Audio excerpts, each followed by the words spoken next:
आता आपल्या केळीला डायरेक्ट बुंद्याचं औषध सोडू म्हणजे बुंदा आपला फास्ट वाढेल, तर तसं नाही शेतकरी मित्रांनो. मुळी जेवढी चालेल, पोगा जेवढा चालेल, तेवढं सगळ्यात जास्त केळीचा बुंदा होणार आहे, तेव्हा तुमचं उत्पादन वाढणार आहे. आता केळीचा बुंदा कसा वाढवायचा, उंची कशी करायची, जेणेकरून आपलं टार्गेट जे आहे एक्सपोर्टला माल चांगलं जाणं महत्वाचं आहे. केळीचा बुंदा चांगला असेल आणि उंची चांगली गेली तर घड मोठं पडते. आपल्या बरेच शेतकऱ्यांना माहीत नाही. तर आजच्या व्हिडिओतून मी केळीचा बुंदा कसा वाढवायचा, उंची कशी वाढवायची, त्या संबंधित आजच्या व्हिडिओतून सांगणार आहे. तर तुम्ही आपल्या युट्यूब चॅनल नवीन असतात तर सगळ्यात पहिल्यांदा आपला युट्यूब चॅनल सबस्क्राईब करून घ्या आणि बेल आयकॉन प्रेस करून घ्या, जेणेकरून आपलं शेती संबंधित सगळं व्हिडिओ इथं अपलोड झाल्या सगळ्यात पहिल्यांदा तुम्हाला माहिती भेटेल. तर आता आपली प्लॉटची खाणणी झालेली आहे. खाणणी झाल्यानंतरचा काय काय शेड्यूल दिलं पाहिजे, तर आपण ह्याच्या आधी खाणणीचं पूर्णपणे शेड्यूल टाकलेलं आहे काय काय घ्यायचं, आणि ह्या व्हिडिओच्या माध्यमातून आपण सांगणार आहे की आपल्या केळीची खाणणी झाली ह्याच्यानंतर आपल्याला काय शेड्यूल द्यायचं आहे. तर शेतकरी मित्रांनो, सर्वप्रथम तर एक एक स्टेपनुसार सांगतो. तुम्ही काय करा, व्हिडिओ स्किप करू नका. व्हिडिओ जर स्किप केला तर तुम्हाला अपूर्ण माहिती भेटेल, परत नंतर शेतकरी डबल कॉल करतात. तर आपला ही प्लॉट आता 4.5 महिने कंप्लीट झाले. ते जैन ही व्हरायटी आहे आणि 7-5 लागवड आहे. 7-5 लागवड ही योग्य असते केळीसाठी, आणि डबल लॅटर वापरलेली आहे. आणि खाणणी झाल्यानंतर सगळ्यात पहिल्यांदा ड्रीप कुठ टाकायची तुम्हाला सांगतो. ड्रीप आपली बुंद्यापासून तुम्ही बघू शकता अर्धा पाऊण फूट, अर्ध्या फुटापेक्षा जास्त आपण इथं टाकलेली आहे. इथं बुडात कधी ड्रीप टाकायची नाही. बुडात ड्रीप जर टाकली तरी तुमचा तोटा होणार. इकडं मुळ्या नसतात, मुळ्या खरं केळीच्या आता हिथं असतात. त्यामुळे दोन्ही साईडचं लेटर येतं तुम्ही बघू शकता. मी बरोबर कोपऱ्यावर हातरले जाईल, ह्या साईडला बघून घ्या. पूर्णपणे आपल्याला काय करायचंय, जास्त बुडात नाही आणि जास्त जवळ बी नाही, जेणेकरून एक इत 4 फूट 4 बोट तरी एक इत एवढं अंतर आपल्याला बुंद्यापासून बी ठेवायचंय आणि इकडून बी ठेवायचंय. सेंटर पाशी इथं थोडीशी ड्रीप टाकायची, जेणेकरून आपल्या मुळ्यांची वाढ चांगली होणार आहे.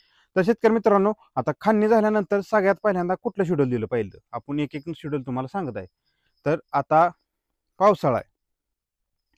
पावसाळ्या टायमाला काय करायचं माहिती आहे का, जर तुमच्या बागेत जर आता सुरुवातीला खाणणी केल्यानंतर सगळ्यात महत्त्वाचा प्रश्न तयार होतो की पोगासड म्हणजे कंदसड. कंदसड होती आणि वरपर्यंत पोगा चालत नाही, पूर्णपणे रोप जळून जातं. कारण काय होतं, एकदम जर मटेरियलचं आपण सोडलं, जर पाणी पावसाचं पाणी जास्त झालं तर मटेरियल एकदम जास्त विरघळून आपल्या मुळ्यांना थोडासा शॉक बसतो किंवा बुरशी बी लागते कधी कधी. तर त्या टायमाला तुम्हाला सगळ्यात पहिल्यांदा खाणी झाल्यानंतर एक बुरशीनाशक चांगलं सोडायचं. आता माझ्या प्लॉटमध्ये असं कुठं दिसलं नाही मला, कारण त्यामुळे मी बुरशीनाशक सोडलं नाही. तर बुरशीनाशक कुठलं वापरायचं, तर बुरशीनाशकमध्ये तुम्ही ब्लू कॉपर एकरी 500 ग्रॅम, त्याच्यामध्ये स्टेप्टोस्लायक्लिनच्या 3 पुड्या आणि क्लोरो 250 ml, ही एवढं तुम्ही एकरसाठी डोस वापरू शकता. आता ही प्रत्येकाचा डिसिजन आहे, कोणाला सोडायचं, कोण सोडतं कोण नाही. तर तुम्हाला कुठं मर वाटत असली खाल्ल्यानंतर तर तुम्ही ही सोडू शकता. ही सोडायचं झाल्यानंतर तुम्हाला एक 4 दिवस गॅप द्यायचा आहे.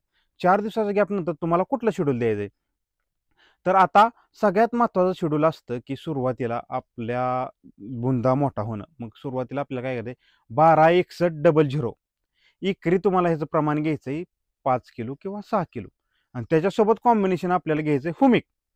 जर तुम्ही हुमिक 98% पावडरमधलं घेत असाल तर तुम्ही ते 500 ग्रॅम घ्या, आणि लिक्विडमधलं घेत असाल तर ते 1 लिटर घ्या.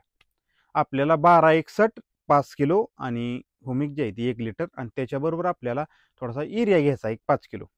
एरिया का घ्यायचा, आता बरेच शेतकरी म्हणणार एरियानं घड गळतो. अजून आपल्या केला घड लागला नाही.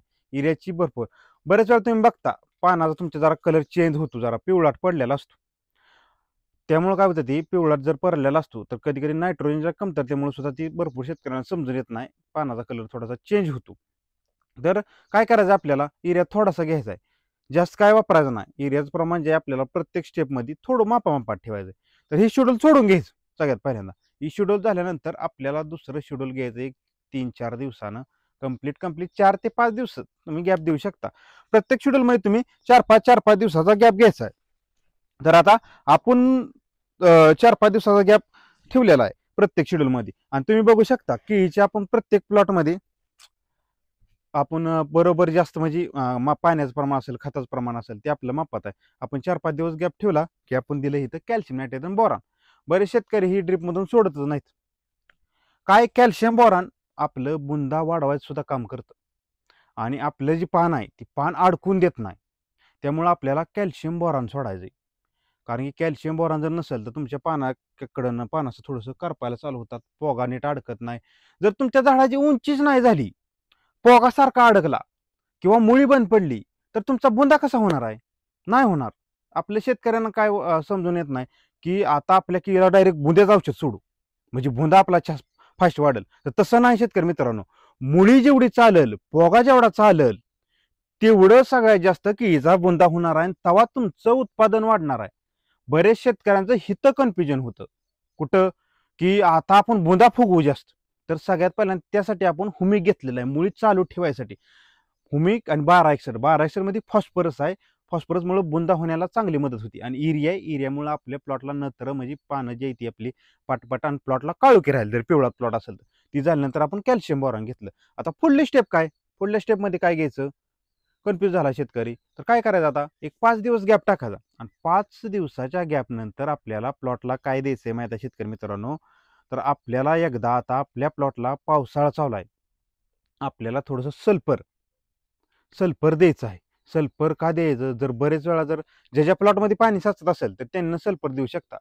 आता बरेच शेतकरी साचतं, कोणाच्या साचत नाही. त्यामुळे मी शेड्यूल सांगत आहे.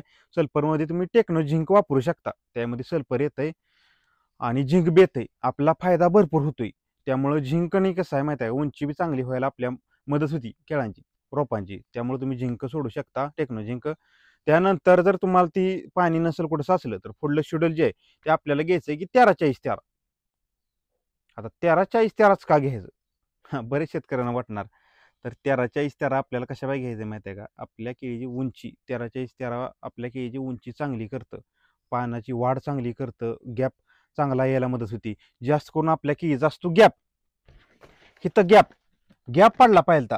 जसं गॅप पडेल हिथं बघत जायचं आपली केळी. आता ह्या केळीचं बघा, हिथनं हिथं किती गॅप पडला, हिथनं हिथं किती गॅप पडला आणि आपला गॅप कालांतराने थांबला होता.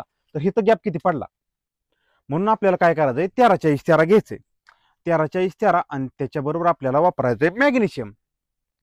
13-40-13 आपल्याला एकरी 5 किलो आणि मॅग्नेशियम आपल्याला एकरी 4 किलो ही शेड्यूल द्यायचंय. 13-40-13 मॅग्नेशियम सोडल्यानंतर बरेच शेतकऱ्यांना वाटणार आता ही काय बी सांगायला लागला. तर ही शेड्यूल तुम्हाला घ्यावंच लागेल. ड्रिपनं शेड्यूल आपण कमीत कमी 1 महिना 1.5 महिन्याचं तुम्हाला खाणीनंतर सांगत आहे. आता ही तीन टोटल तुम्हाला शेड्यूल सांगितली. 3 ते 4 शेड्यूल झाली. ह्याच्यानंतरचा प्रश्न येतो आता काय द्यायचं बुंद्यासाठी? तर शेतकरी मित्रांनो, बुंदा आता तुम्ही बघू शकता. बुंदा सगळ्यात पहिल्यांदा जाणून घ्या कशी वाढ होती. व्हिडिओ स्किप कर नका. व्हिडिओ जर तुम्ही स्किप केला तर अपूर्ण माहिती भेटेल. पुरेपूर वाढ बुंद्या बाबतीची आणि केळीच्या उंची बाबतीची सगळी माहिती देणार आहे. बुंदा कसा? ही पान फाटून बुंदा भरायला पाहिजे. ही दिसतं तुम्हाला. ही आता आपली पानं फटायला लागली ती.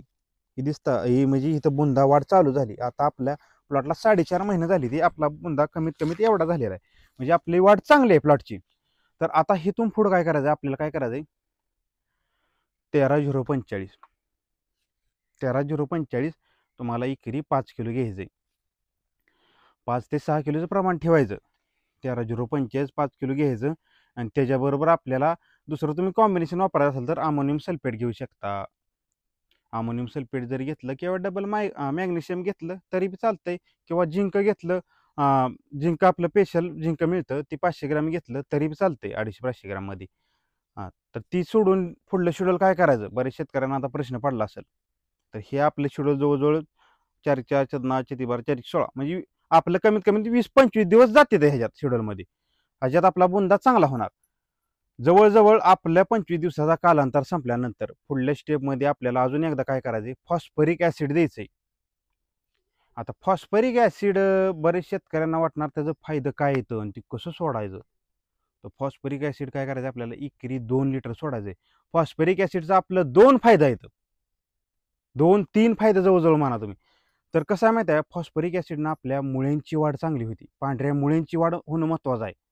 आपल्या पांढऱ्या मुळ्या 1 नंबर फॉस्फरिक ऍसिडनं चालल्या जातात आणि आपले ड्रीप जर आहे कुठं ड्रिपर चॉकअप होत येतं तर ड्रिपर बी चॉकअप पूर्णपणे निघून फॉस्फरिक ऍसिडनं जातं आणि आपला बुंदा आहे ती वाढायला फॉस्फरिक ऍसिड मदत करतं. फॉस्फरिक ऍसिड आणि आपल्याला त्याच्याबरोबर घ्यायचं आहे 0-0-50.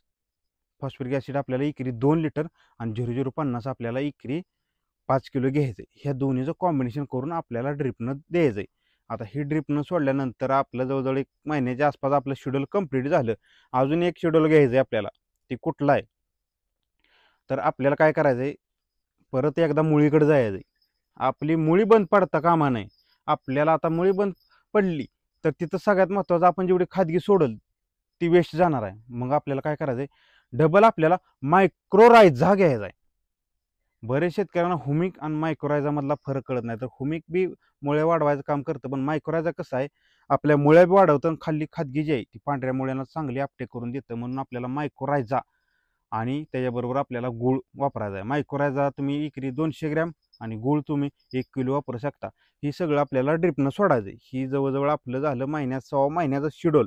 ही शेड्यूल 5-6 दिवसातनं तुम्हाला घ्यावंच लागणार आहे. तेव्हा तुमच्या केळीची वाढ चांगली होणार आहे, उंची चांगली होणार आहे, बुंदा चांगला होणार आहे. तर तुमचं घड चांगलं एकरी 40-50 किलो किंवा 30 किलोच्या पुढे टार्गेट होणार आहे.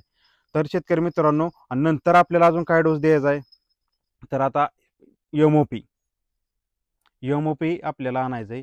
एमओपी आपल्याला 1700-1800 रुपयेपर्यंत 50 किलोची बॅग भेटून जाते. तर आपल्याला ती काय करायचं आहे, एकरी 8 किलो, त्याच्याबरोबर आपल्याला 24-24 आपल्याला एक 6-7 किलो घ्यायचं आहे. 24 नसेल घेत तर तुम्ही अमोनियम सल्फेट घ्या. हे आपल्याला एक शेड्यूल द्यायचं आहे.